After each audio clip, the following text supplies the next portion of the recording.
Saagala kusabira Saara wadde ng'ebigambo mbiina nsobola okugamba nti ayi taata Katonda wange ku buli muntu ali yeebaramya olutalo lw'okukomya ekisiyaga mbaana abato obwana obuto obutannatuuka kwesalirawo oyo alulaba n'alunyooma oyo aluyita olwenge ne fitina oyo alubuusabuusa n'atandika olulemesa n'abalala aluyiwamu amazzi nga lukoledde ne bw'aba wa poliisi ne bw'aba munnamagye ne bw'aba looya ne bw'aba pasita ne bw'aba levulandi ne bw'aba musumba ne bw'aba faaza ne bw'aba ani ne bw'aba yinginiya ne bw'aba businessman ani ne bw'aba socialite ani ne bw'aba celebrity ani nsaba omwana gwazadde ng'ekibonerezo naye alozeeko ku ekyo omusajja ava eri amusiyagira omwana olwo najja twegattako lwa mpaka ewatalina kwebulizaabuliza mu visa tewali muntu akonsidaringa visa ye tewali muntu akonsidaringa trip ye yakuwumula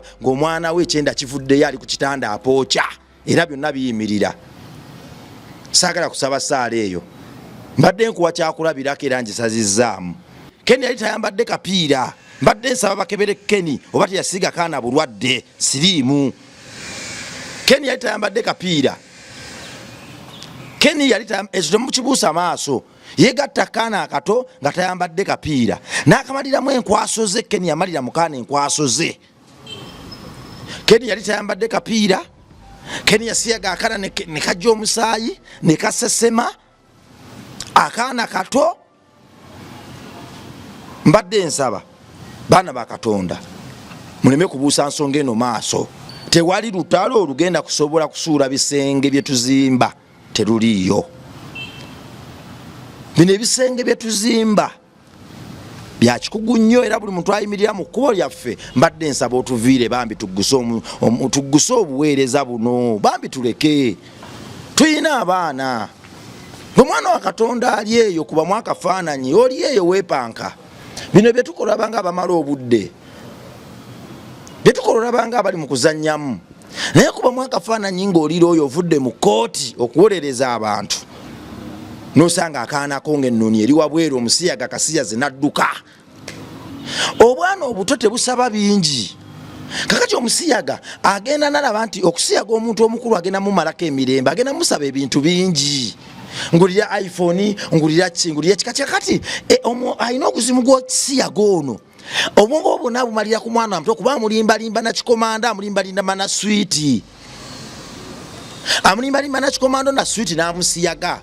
Oli wamugambira nti ngulira iPhone nkuwo nsiyage ono omwana agamba ngulira kakomando ne switi. Kakati bazzaawo mbwana buto ekirala waliwo okunoonyereza kwe saagala mubuuse maaso mwabangoberera mwenna era waliwo ekintu kye saagala mubuuse maaso kikino lwaki buli musiyaga aba n'akaana akato. Kyali kitulidde ne ku Keni kyali kitulidde ne ku Keni era abadde kibadde kisa kya Katonda. Twatuka ekiseera Keni n'atwoutsmartinga. He was very smart, totally very smart. Natandika okuexplaininga why abantu bano abamugamba nti yasiyaga akaana akato tebamwagala. Natandika okugamba emirimu gy'akola simanya olw'okubalwanirira bakadaama simanya ensi yonna neetukyukira ne batulabanga ababi ne batandika otuvuma temwagala Keni temwagala Keni. Ekintu ekyali ku Uncle Chumi ne kikomawo ne ku Keni. Ne twali tuli awo minisita waffe atali anguzi minisita waffe Katonda gwe yatuwa omulembe guno the one and only Minister Balamu n'avaayo n'akwata omusajja n'amukaba.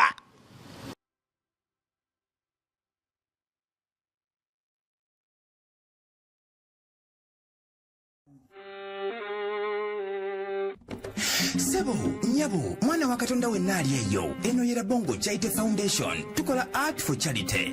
Nga tuyita mu bitone ebyenjawulo omuli okusiiga n'okukuba ebifaananyi okutonaatona ebisenge ne art nga jjayo endabika y'ekifo. Tukwaniriza n'essanyu kasitoma waffe oyagala kugula art waffe oba oyagala gwe mwennyini tukusiige mu bifaananyi. Olina omwagalo awo oyagala kumutonera kirabo nga kuliko ekifaananyi kye. Tutuukirire wano ku Bongo Charity Foundation buli lw'otuwagira ng'otuwa omulimu oba ng'otugulako ati waffe mwe tufuna obuyambi obulabirira n'okusomesa abaana abato okuva ku streets ez'enjawulo abataliiko alabirira bire ku nnamba y'essimu noti 7 noti 346 Lebongo Chaite Foundation tukola art for charity. Come paint your legacy with us. Tulwanye entalo nyingi nnyo ezisinga zikomye mu kkubo ne tuzivaako. Olwo ezimu bwe tuba tuzirwana bannaffe abamu abatugoberera ne batandika emboozi tugikooye temuyinaayo mboozi ndala. Message ezo zeewuunyisa nnyo kuba ne mba mwogera kwafudde kugwe babbyeko ttaka kwa facing injustice. Message ezo ziyitamu bwe twakitunuulira ennyo nga ffe abakugu ne tukitegeera nti ebiseera ebisinga message ezo zikulyetingibwa abantu ababa banannyini ezo gye twogerako. Olwo ne bazifuula ne bazimultiplying nga bayita mu kukozesa amasimu gaabwe okola fake accounts ne zijja mbungi ku channel zaffe zitumalemu amaanyi. Tuzze tulwana entalo ez'omwoyo n'ez'omubiri. Ekyawula ez'omubiri nti ziba zirabwako, ekifuula ez'omwoyo ez'enjawulo ziba tezirabwako, naye ate ekizigatta zonna ziba ntalo. Ezimu tuziwangudde, ezimu zituvuddemu mu ngalo ne ziyiika oba zitulemye, ate endala tuzivuddemu. Kubanga nze nzikiriza ze tuwangudde Katonda, ze tutawangudde yaba Katonda, ne ze tulesa aba Katonda. Yatulungamya n'agamba nti luno kalugende bwe luti, luno muluveemu luno. Si lutalo lulwanibwa nti luba lutuufu. Waliwo entalo nyingi nnyo ze tulwana naye nga tuzirwanira mu nsobi. Tuzirwana bwe tusaba Katonda atubikkulire entuufu oba si ntuufu. Era ogenda okulaba nga w'olutuusiza ewantu amazima gatandise okuvaayo era gwe badde basalira omusango ng'agwejjeeredde. Waliwo ezimu nga buli gy'okoma olulwana gy'okoma okuzuula sitaani alulimu n'obubi obululimu ensi bwe yali yabuusa amaaso. Wano z'olaba nga si ke kaseera ak'okuzirwana ezo n'ozivaamu n'ogamba nizitaayiza mu maaso awo naye ka tusigale nga tuweereza. Byonna tubikoze naye si ku luno. Olutalo luno tetugenda kuluvaamu. Nkoowoola ba YouTuber mwenna ne ba celebrities mwenna namwe abafollowinga ba celebrities ab'enjawulo okutandika okuba banja eddoboozi ku nsonga eno. Mulekerawo okuwa likes zammwe ba celebrities ne babajogera omwo. Muwa views zammwe ba celebrity ate ne babajogera omwo tebalina kintu na kimu kye balyogera nga kyammwe. Kye babasasula si bampale balance, kufuira bisigara mu maaso g'abaana bammwe, kuwemulano n'aba celebrity nga awemula ebigambo ebitasinza okuba ebinene, ayambala bigaalo bindi n'abanga abatalaba atabalaba naye nga mazima amaanyi mu abagatandika like ne view eyo gy'omuweemu gy'atandikirako okufuuka ow'enjawulo. Olwo nno neerabanga ow'ekitalo naye ng'ate atambulira ku kisaakyo. Entalo nnyingi baganya ozoogerako naye mbadde nsaba ku luno tubabanje. Mu luno olutalo hashtag campaign twagiguddewo. Hashtag no to sodomy among children. Hashtag no to sodomy among children. Bannaye tugaana ebisiyaga mu baana abato. Campaign tugiguddewo. Campaign eno njiguddewo nakuba t-shirt zino. Nkubye t-shirt 15. Buli t-shirt ya mitwalo 5. Kakati t-shirt zino zenkubye gwe mwana wa Katonda ali eyo mbadde nsaba nnyambeko tuzongeremu amaanyi twongere tuzikube tuzigabire abantu ab'enjawulo. Twagala tuzigabire ba celebrity nga bw'ajja okukyala wano tumugamba campaign gye tulimu yeno twambalire ku t-shirt eno. Bw'aba takkiriza bisiyaga mbaana bato ajambale. Abanagaana okujambala era nja kujamba buulire nti wadde tulwanira bisiyaga kuva mbaana bato. Celebrity wa mono yagambye tayambala t-shirt eyo, ye tajja kwambala t-shirt eremesa bisiyaga kugenda mbaana bato era ye takirimu. Tukoze communication era tukoze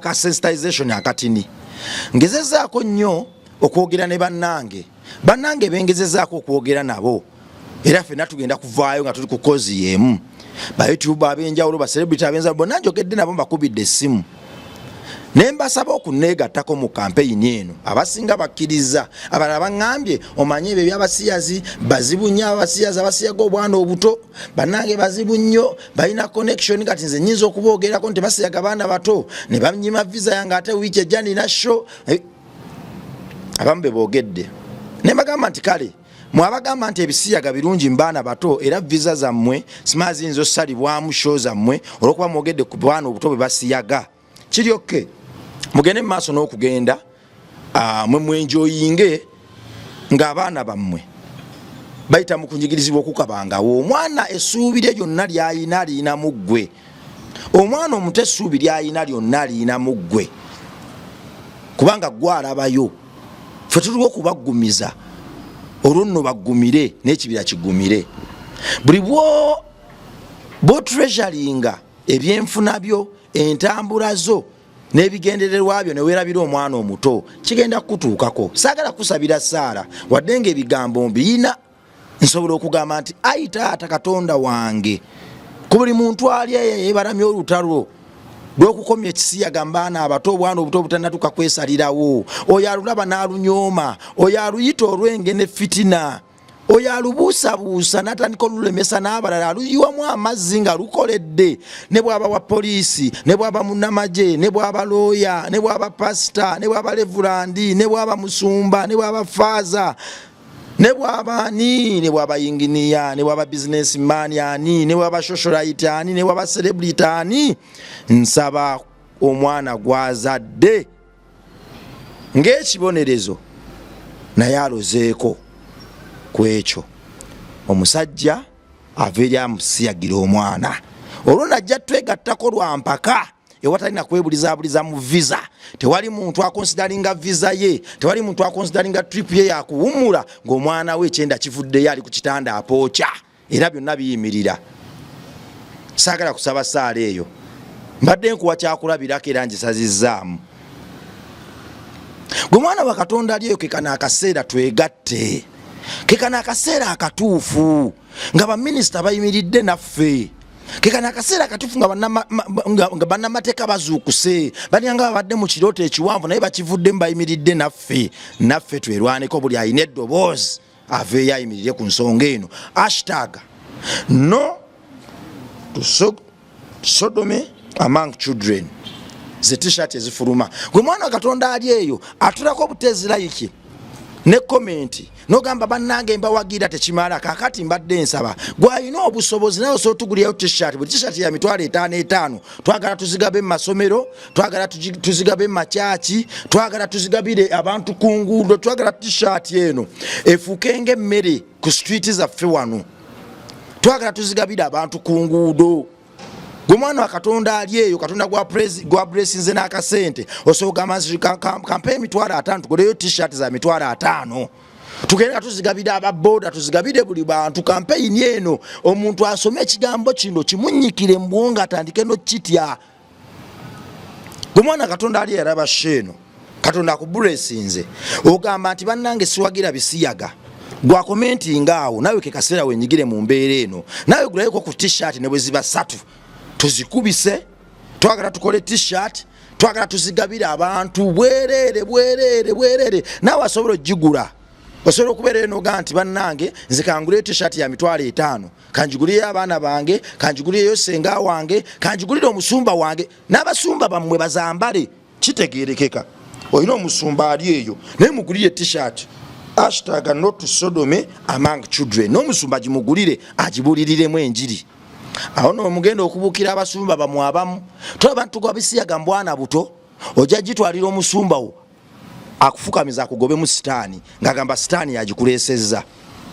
awo tulaga twagala tukozese buli bukodyo okulabisa abantu abatwerimbikamu naye ng'ekituufu kiri nti baavunda dda emyoyo gyavunda dda batwerimbikamu kuyisaawo byabwe na kuyisaawo bikolwa bya sitaani tuyimuse tutandise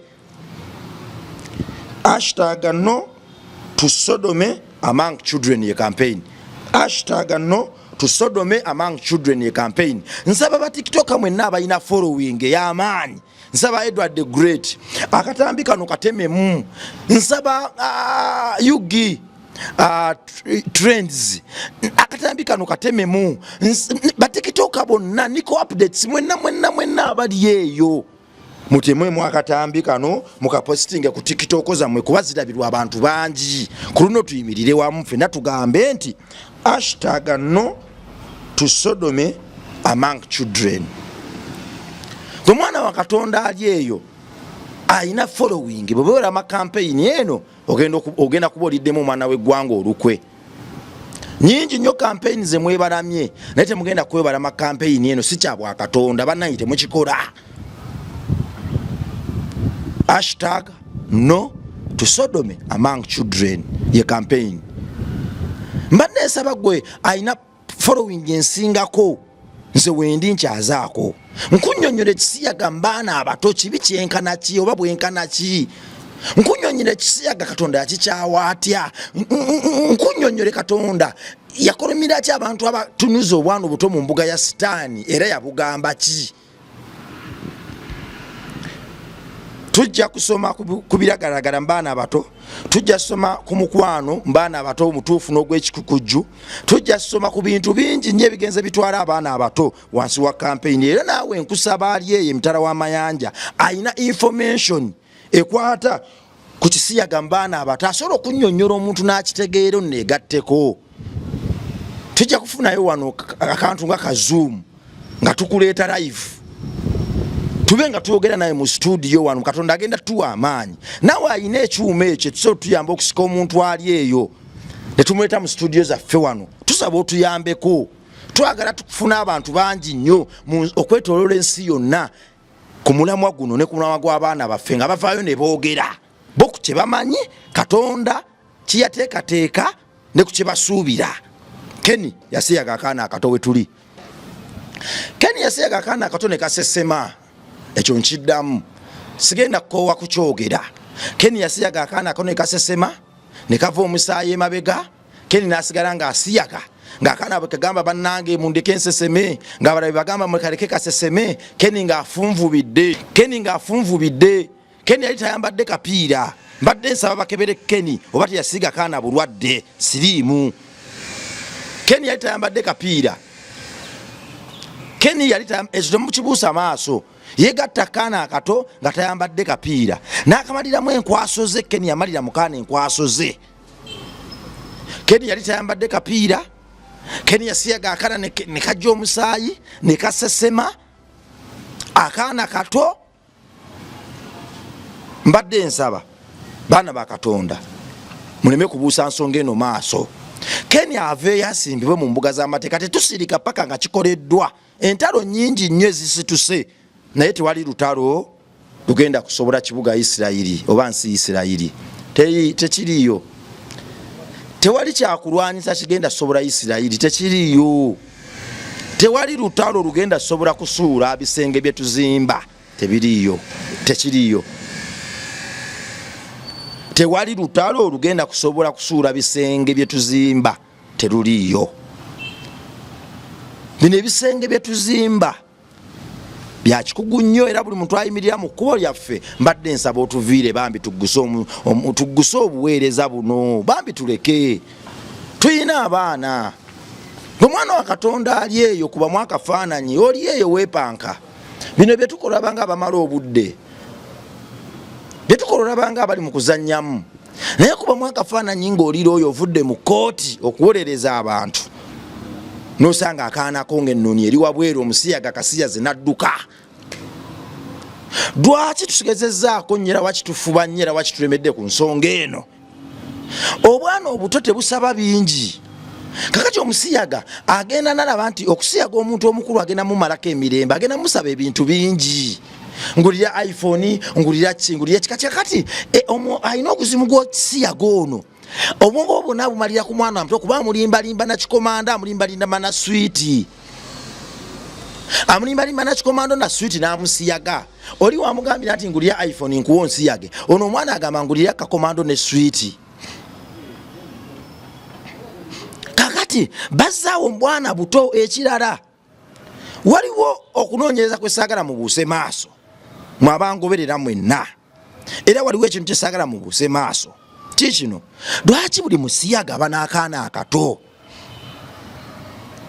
lwaki buli musiyaga aba n'akaana akato question mark awo weeri lwaki abantu bano balina ekigendererwa ekyokuguluminga obwana buno obuto balina ekigendererwa nti buli kaana oba balina mission nti buli kaana korecruitinga bakusasula nebuuza lwaki buli musiyaga aba n'akaana akato twakola emboozi ya 10 anko 10 nga yegaana ntalya bisiyaga anko 10 neŋŋamba abantu nti aliira ddala ebisiyaga era aduraginga abantu n'akolaki n'abasiyaga era nga waliwo ne sorobi eyajja nampa buli n'obujulizi obwo nkyabwina mu simu yange nabubakinga app sorobi yajja nampa buli kimu buli julizi bwonna nga anko 10 amutera ebiragalalagala mu mwenge n'amusiyaga naye anko 10 bwemwegendereza nga alina akaana katambula nako akato abantu bangi ne bajja ne banvuma nga bwe saagala anko 10 nga bwe saagala simanya anko 10 muwalana tubadde tuli awo nga anko 10 avudde mu ofisi ya Balamu afukamira agamba nti bannange sikyabikola nze nabivaako kati mwali munvumira ki bwe yayogera nti bannange yabivaako kimajja ne munneebazaako ne mugamba nti labongo wakitugamba nga tukuvuma tusonyiwe saabalaba kitegeeza nti emboozi ezimu za kikugu tuziwa obudde tuba tuzimanyi kyali kitulidde ne ku Keni era abadde kibadde kisa kya Katonda twatuka ekiseera Keni n'atwa outsmartinga. He was very smart, totally very smart. Natandika okuexplaininga why abantu bano abamugamba nti yasiyaga akaana akato tebamwagala. Natandika okugamba emirimu gy'akola simanya olw'okubalwanirira bakadaama simanya esiyona netukyukira ne batulabanga abamina ne batandika otuvuma temwagala Keni ekintu ekyali ku anko 10 nekikomawo ne ku Keni ne twali tuli awo minisita waffe atali anguzi minisita waffe Katonda gwe yatuwa omulembe guno the one and only Minister Balamu n'avaayo n'akwata omusajja n'amukaba. Minister Balamu webale watutikkulako omugugu ogwali omunene era wawonya n'ekitiibwa kyaffe okusaanawo naye nga kisaanirawo mu bintu ebituufu bwe wavaayo n'okwata omuvubuka oyo n'omwogeza n'omutiisatiisa nga bw'ogenda okugjayo tekinologi azuula obutambi n'atya n'avaayo ne yeewaayo nga tebannazuula birala watuwonya. Lwaki bwe bagamba nti bagenda kukozesa tekinologi azuula obutambi bwa Keni lwaki Keni yavaayo mangu n'abikkiriza? Keni yakitegeera nti bagenda zuula gye batunda obutambi bagenda zuula obwana bungi nnyo Keni bwakozesezza ne kasasiro mungi. Kati Keni n'agamba mu kifo ky'okufoosinga minisito kebe esimu yange okuzuula ebirala kanzikiririze wano tubiveeko. Mbadde nsaba Minisita Balamu taata okozese amafuta Katonda gwe yakuwa kuba Balamu linnya liva mu Bayibo, linnya lya Bwakatonda, linnya Katonda yalimanya.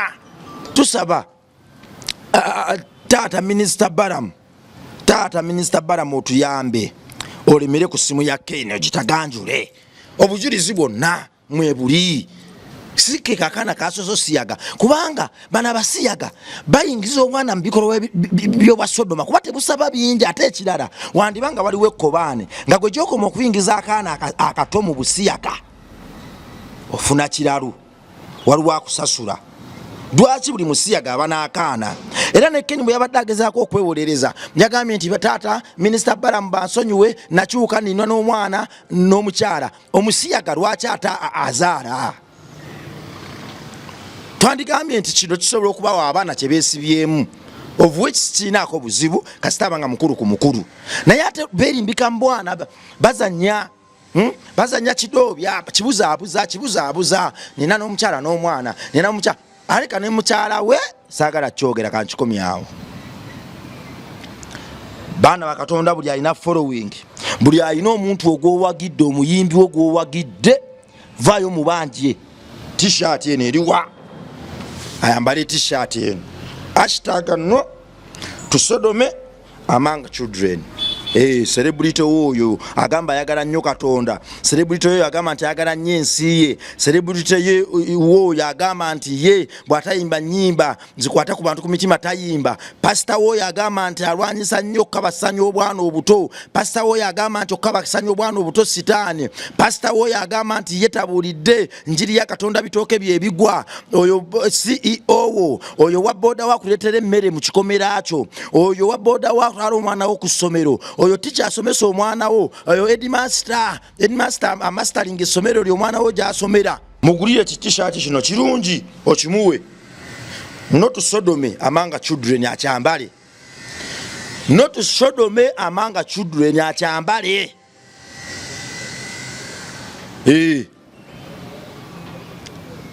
Akyambale. Gwe nawe ali yagamba nti bannaye campaign njagala, campaign temugirekeraawo, vaayo ku namba y'essimu eri awo, gulayo ku t-shirt ne botagula 5 ne botagula 10, kale gulayo ku t-shirt emu ngambe genda ojiwo wa boda ajambale. Twagala wa boda yambale t-shirt eno ng'avuga abantu nga basomako not Sodome among children hashtag. Genda kale ojiwo oyo wakaduuka guze ebintu muzigulire abantu, twagala zijjule Uganda eno, twagala buli blogger, buli socialite, buli ani ajambale. Abazibola nammwe mubaboole beba bayonona abaana baffe, tubateekeko amaanyi abantu bano. Emiseegi mutatugenda jijjawo na kwetuulako, emiseegi mutatugenda jijjawo na kusaba, bino bya Kayisaali. Twagala tulwana olutalo lwa Kayisaali tulugatte n'olwa Katonda olugujabagire, naye tebajja kusiyaga bwana bwaffe tudde mu bya Katonda. Nedda, Kayisaali ne Katonda byonna Katonda yabimanya era yabiteekateeka ku nsi kuno. Ebya Katonda bya Katonda, n'ebya Kayisaali bya Kayisaali. Ebya Kayisaali bye biriwa kuvumbagadira muntu asiyaze n'omuli eyo kigo paka mukomera asiyaze akaana akato. Awo olutalo lwa Kayisaali lwa mubiri. Alimbalimba akaana akato ne bisikuiti, jangu kugulira akakomando, jangu ndabeko, muvumbagatire paka mu mateeka. Waliwo message gye nalabye mukwano gwange yambuulidde nti ne ku mulembe gwa Kristo amakooti gaaliwo era amateeka gakwasibwanga ne ku mulembe gwa Kristo. Kati gwe mulokole munanga ali eyo eyasalawo okuba omulokole omubuyabuya agamba nti gwe ebyo tebiggwera mu kooti za nsi, biggwera mu kooti za ggulu olimba. Ne ku mulembe gwa Kristo amakooti gaaliwo, ekitegeeza nti Kristo waffe Katonda waffe Mwoyo Mutukuvu ye yaluŋŋamya abantu n'ategeera nti waliwo ebibasukkulumako kambaterewo ekkooti mwe balituula olwo nno batemeteme ensonga zaabwe. Era ye kennyini n'agamba kabona ow'okuntikko wamu n'abalamuzi bwe baba balamula tebalamuza buluvu, balamuza bwenkanya. Bayibuli bwekyo bwegamba. Lwaki? Byonna Bayibuli yabimanya. Ebyo byonna yabite, tewali kipya, tewali Katonda kyatamanya. Kakati gwe omulokole alowooza nti otwalula ebisiyaga tugenda dumenyawo na mwoyo olimba, gw'omu ku basiyaga oyagala tujja kumulamwa, tobangako mulokole. Tewali mulokole mubuyabuya nga ggwe, tewali mulokole munafu nga ggwe, tewali mulokole alowooza bw'olowooza. Abalokole be bantu abakyasinza okuba abagezi, be bantu abakyasinza okuba smart, era be bantu abakyasinza okulaba ebintu mu mbala y'obwa Katonda. Ebya Kayisaali tubiwa Kayisaali, ebya Katonda tubiwa Katonda. Olutalo lw'ekisiyaga luli paatire mwoyo na paatire mubiri. Tetwagala twemalire ku mwoyo. Oyo atulima twemalire ku mwoyo alimba. Tulina okukwasaganya amateeka n'omwoyo nga bwe tubasabira, bwe tubasiibira ne kkooti n'amakomera galina obbamira bafeesinga ebibonerezo. Tebajja kumulamwa Keni, tukube ngoma ya Keni paka nga Keni asimbiddwa mu kkooti nga tumulabyeko. Hashtag ene tugituuse wala, twagala t-shirt ene etambule nga buli wamu yeeriwo. Hashtag no to sodomy among children. T-shirt eno gwe mwana wa Katonda ali eyo yegenda otambuza campaign eno. Gwe mwana wa Katonda ali eyo oyina emitwalo 2, oyina emitwalo 5, oyina emitwalo 10, oyina emitwalo 5, etandikira ku 5.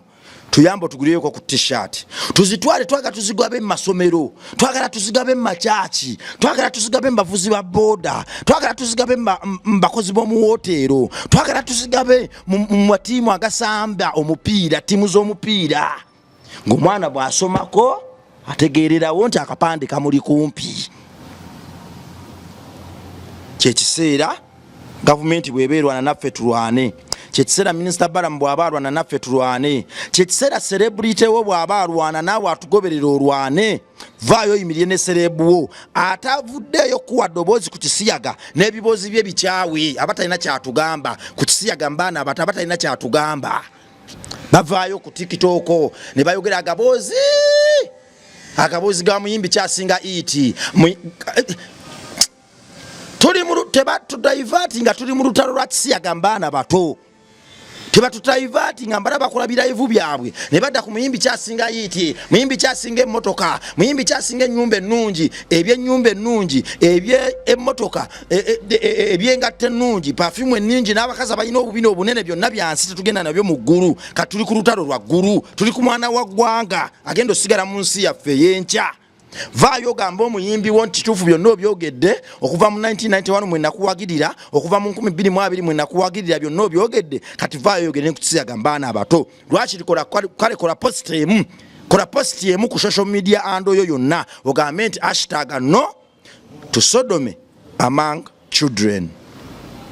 Kyokka kyoba omubanja mutandika okuwagira ba celebrity ab'ensa mutandika namwe okwematiramuko bafaani kuba mmwe bugagga. Abantu abo mbalaba bafuna sente bafuna basponsa bafuna zidiru bafuna abantu abagala okulanga nabo era bafuna endorsements. Abamu bagenze paka wa mukulembeze wa ggwanga bonna bayimirira ku fan base yammwe bayimirira ku view yammwe muje mumuwa bayimirira ku like yammwe ne comment yammwe bazikuŋŋaanya kuŋŋaana eziwera ne beefuula ab'ekitalo. Kati muveeyo mubagambe tubawagidde nnyo twagala nammwe mutuwe eddoboozi ku kisiyaga mbaana abato. Temuba babuyabuya muveeyo n'olutalo tulusobola lwangu nnyo tuli mbiryo bya Katonda omulamu era Katonda asitusa alwane naffe. Bwe yakuba ekkubo mu nnyanja abaana ba Isirayiri teyabakubya gogolo ne basala ennyanja bakozesa ebigere byabwe ne bagisala. Bwe yasuulanga emmaanu mu ddungu abaana ba Isirayiri teyagibateekanga mu kamwa bwe yagisuulanga bwe bagyeriisanga. Saara bwe yamuwa omwana bwe yafuna olubuto mu myaka egy'obukadde teyamusindikira. Saara omwana ye yamwesindikira. Toba mulokole mu buyabuya tuli mu biryo bya Katonda omulamu akola. Vaayo osale omugga ekkubo alikubyemu era n'amazzi agajjeewo kati ffe katusale. Vaayo olonde emmaanu mu ddungu agisudde. Vaayo osindika omwana olubuto olufunye bw'otakikola ogenda kufa. Singa bwe yakuba ekkubo mu nnyanja abaana ba Isirayiri yabakubisa gogolo n'abasaza naye baali balina okwesaza. Bw'aleeta ekikolwa ky'obwa Katonda ye mwene mu maanyi ge naffe ekyaffe eky'obuntu aba akyetaaga. Okukkiriza okutaliiko kikolwa kubi nnyo kusinga n'obutwa. #no to sodomy among children ye campaign. Ku mwana wa Katonda agenda otwegattako Mukama akuwa omukisa. Ku namba y'essimu eyitaawo osobola oteekako ssente zonna noganze ntaddeko emitwalo 10 tugule t-shirt twagala tuzigabe mu butale twagala tugabe buli wamu tugabe naawe ali eyo nga wandigambe njagala t-shirt zikubwe osobola gamba nti zikanguleyo zikubwe kanguleyo nange nyambale. Muziguze buli muntu wammwe abalimbalimba nti tabirya mu bwana obuto. Pasita gwe bagamba nti tabirya gwendiga t-shirt gimuguliro gimutwalire ng'ekirabo mugabe pasita kuguliddeyo t-shirt 5 z'ennaku 5 mu wiiki nyambalira.